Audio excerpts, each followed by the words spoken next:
For this project, I'm going to be restoring this old coffee grinder. I don't drink coffee or like it, so this is purely just a project for me to test out my abilities to make this thing look shiny and new again. So the first thing I did is just took it all apart and laid all the pieces together to see what I had. So there were only 2 screws on the top, which was nice. Not a whole lot of effort put into getting the metal off of here. And then when it came to the individual pieces, all I did was take off this front piece and then disassemble the drawer. The big piece here, the overall housing itself, was fine, and so I didn't want to chance me putting it back in a bad fashion and have some gaps or any kind of mistakes in there. So I left it alone and didn't tempt fate on that one. So here you can see the bottom of the drawer is already broken, so I did end up later in this video gluing that piece back together, but otherwise there was one chip on the back of the drawer that was there. Otherwise it was in pretty decent shape. So here, just knocking out all the screws with the hammer, and then taking some pliers and pulling them all out that I couldn't just easily get out with my hand. So the knob on the handle was in pretty bad shape, so my intent here is to just take the Dremel, grind down the pin, and I didn't want to do a lot of grinding on it because it would just eat away some of the material, so I tried my best to go just a little bit at a time and do it over and over, and finally just kind of threw in the towel and ground it down further than I intended. But it was not a problem. Once I did that, just got it hammered out, and I could hang on to this busted handle and use it to make a new one. So this is what all the pieces look like. You can see the color variations in the wood and a little bit of discoloration. So the sanding, I didn't show you more than just that. But I did sand all the pieces, the big one and the little ones. And then here my GoPro battery died, so I'm holding my phone while I show you the grinding of just that piece. So I used the wire wheel for all the metal pieces. It's just a lot quicker. I didn't put this in vinegar or Vaporust or any of that kind of stuff. I purely just ground down each of the pieces and took my time. So the wire wheel works great. It gets all the big pieces much more quickly, and I can kind of control what I need to get into the little crevices, and the pieces where I couldn't get in there, I just grabbed the drill attachment and put that in the drill, which you'll see here in a second. So any of the small openings like this to the handle, the bottom up the top of the pieces, I could get inside with this small wire wheel, and it's a lot easier, and this piece doesn't rip my skin open like the big wire wheel, so when I'm careless, as I tend to be, I don't hurt myself nearly as much with this piece than I do the big wire wheel. So after I got all those pieces cleaned up, cleaned them with some mineral spirits, and then went over to the bottom of the drawer, and not only was that piece broken on the bottom, but it had actually separated some too. So here, just squeezing some glue in between and just a little bit of light pressure with one clamp just to hold it. And here at the bottom of the drawer, put that back together, and then had painter's tape so that none of the wood pieces that I'm using to keep this flat will stick to the pieces that I'm gluing together. So it's highly recommended. That's one piece I would say. Good advice to listen to me on that one. So here, use lots of clamps, and the goal is to keep the pressure coming down vertically, so that way it stays flat, and then these pieces are keeping it from separating, and it looks like quite the monstrosity to have such a little piece of wood that I've got 6 or 8 clamps on it. And here, the same thing, just glued the sides and held them together in place with clamps. And these I wasn't as worried about them sticking anything because I didn't use a whole lot of glue, because I just put new nails in the holes from where I took all the nails out earlier. But I probably wouldn't glue these sides on if I have to do it again, just in case I mess up and put them in the wrong order. Just lesson learned there. And here you can see the tape is what stuck to it rather than 2 pieces of wood sticking into it, which is much more preferred. So simply took one of my card scrapers and got all that squeeze out taken care of here, and then any of the painter's tape. So once that's finished, I did use mineral spirits to clean off the wood as well.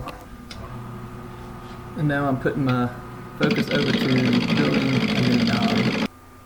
So what you're going to see here is this is the first attempt I did at a knob. So this one, I'll show you what was wrong with it after the fact, but I just wanted to show you the process. So even though this is not the final knob that you're seeing me turn here, it is the same process. So I left it in here just so that way you could get an idea of what's involved and see how it shapes up. So as I went, I would mark the different contours, where they start, where they end. That's what the lines from the pencil were for.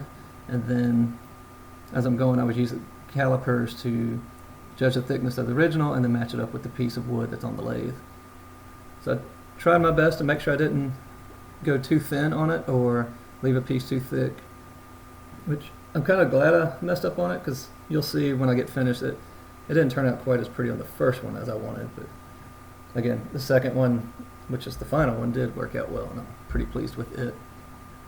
So as you're going, just simply take your time and make sure that you just take off a little bit, because you can't add pieces back to this, but you can take them off as often as needed until you get to the desired thickness.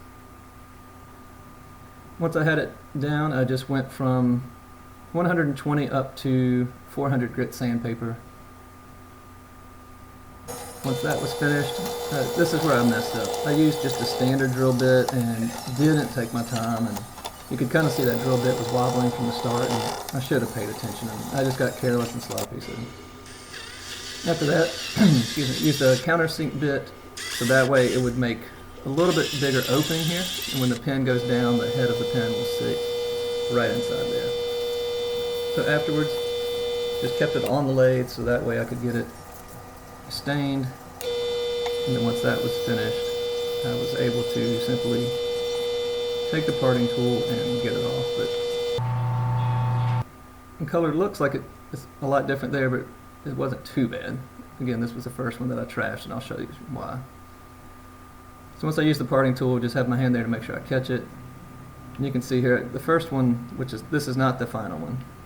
It was too thick at the top, and then if you notice the hole in the bottom, I completely butchered it. So it was nowhere near centered, and that was not going to work for me. So that one ended up going in the trash, and I turned a whole new one, which again, I'm not going to show you guys here.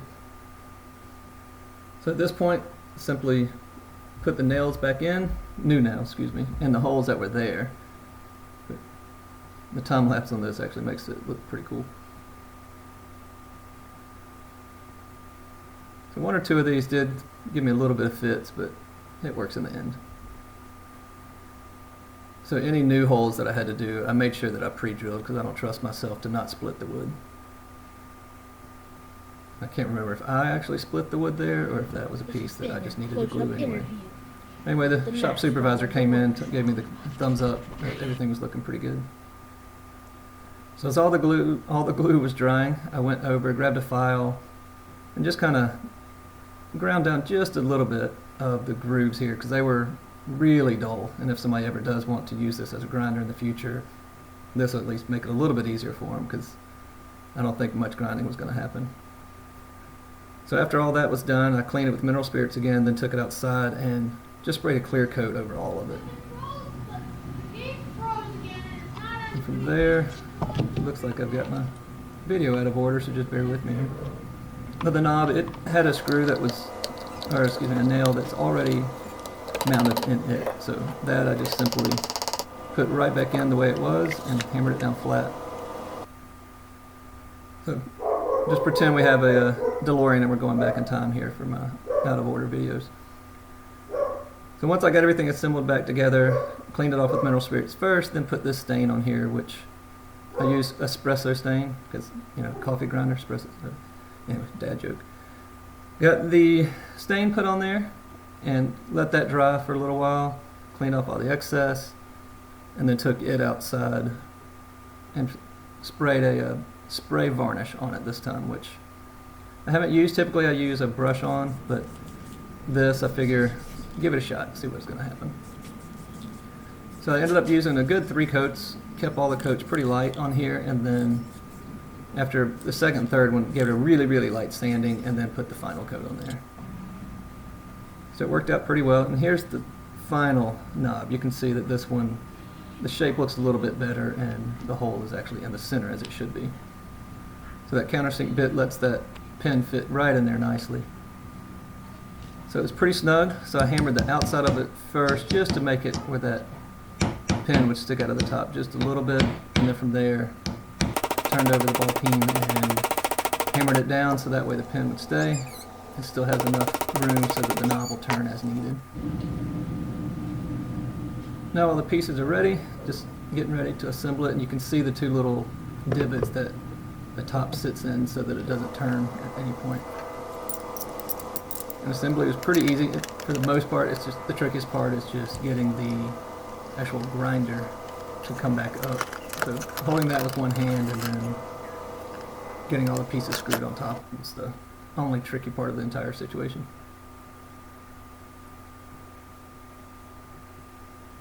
As I watch myself, it looks a little more difficult than I made it. But anyway, it all works, and just got the two screws put back on there, and we are finished. So here are some before and after photos of it. If nothing else, it's definitely shinier than it was. So I think it came out pretty well. Hopefully you guys like it, and maybe you can get a tip or trick out of here and use it if you decide to refinish one of these yourselves.